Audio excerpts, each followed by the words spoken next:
അസ്സലാമു അലൈക്കും പ്രിയപ്പെട്ടവരെ, മുസ്ലിം ലീഗ് പ്രസ്ഥാനത്തിൻ്റെ അഭിമാന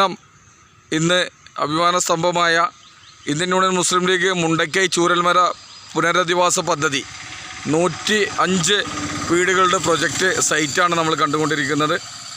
ബഹുമാനപ്പെട്ട മത്സ്യവിതരണ അനുബന്ധ തൊഴിലാളി ഫെഡറേഷൻ STUവിൻ്റെ സംസ്ഥാന ട്രഷറർ AK നാസർ കാമുഖം, പ്രിയങ്കരനായ സത്താർക്ക, അതുപോലെ തന്നെ താഴക്കോട് പഞ്ചായത്ത്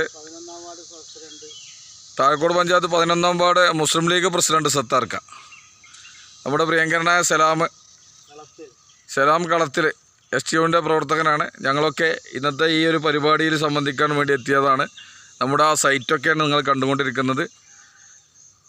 ഏതായാലും വലിയ ഒരു ബൃഹത് പദ്ധതിക്ക് 105 വീടുകൾ സമർപ്പിക്കുന്ന ശിലാസ്ഥാപന കർമ്മം ബഹുമാന്യനായ പാണക്കാട് സയ്യിദ് സ്വാദിഖ് അലി ശിഹാബ് തങ്ങൾ ഇന്ന് മഹനീയ കരങ്ങളാൽ ഇന്ന് ശിലാസ്ഥാപന കർമ്മം നിർവഹിക്കുകയാണ്. അപ്പോൾ ആ സൈറ്റ് ഒന്ന് സന്ദർശിക്കാൻ ഇന്ന് അവസരം ലഭിച്ചത് പടച്ച റബ്ബിനെ സ്തുതിക്കുകയാണ്. അൽഹംദുലില്ലാ.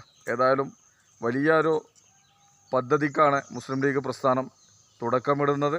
ഇതുവരെ ഈ ദുരന്തത്തിൽ അകപ്പെട്ടവർക്ക് ഒരുപാട് ജീവകാരുണ്യ പ്രവർത്തനങ്ങൾ, ഒരുപാട് സഹായങ്ങൾ, കോടിക്കണക്കിന് രൂപയുടെ സഹായ സഹകരണങ്ങളൊക്കെ കഴിഞ്ഞ് അതിനുശേഷമാണ് ഈ ഒരു വലിയ ബൃഹത് പദ്ധതി പുനരധിവാസ പദ്ധതി കൂടി ആവിഷ്കരിച്ചുകൊണ്ട് മുസ്ലിം ലീഗ് വാനോളം ഉയരുന്നത്.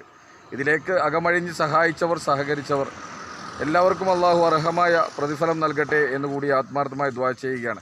ഏതായാലും ഇതിൻ്റെ ശിലാസ്ഥാപന കർമ്മം മുട്ടിലെ യത്തീംഖാനയിൽ വെച്ച്, ഓർഫനേജിൽ വെച്ച് ബഹുമാന്യനായ പാണക്കാട് സയ്യിദ് സ്വാദിഖ് അലി ശിഹാബ് തങ്ങൾ നിർവഹിക്കുകയാണ്. ആ കർമ്മത്തിന് എത്തിപ്പെട്ടതാണ് ഞങ്ങളൊക്കെ. ഏതായാലും പരിപാടിയിൽ സംബന്ധിക്കാൻ കഴിഞ്ഞതിൽ അള്ളാഹുവിനെ സ്തുതിക്കുകയാണ്. അൽഹംദുലില്ലാ. ഏതായാലും നിങ്ങളുടെ ബാക്കിയുള്ള വീഡിയോ കൂടി നിങ്ങൾക്ക് ഇതിനോടൊപ്പം തന്നെ ഞങ്ങൾ പോസ്റ്റ് ചെയ്യും. നിങ്ങൾ കാണണമെന്നുകൂടി അഭ്യർത്ഥിച്ചുകൊണ്ട് നിർത്തുന്നു. നന്ദി. അസ്സലാമു അലൈക്കും വറഹ്മത്തുള്ളാഹി. ജയ് മുസ്ലിം ലീഗ്.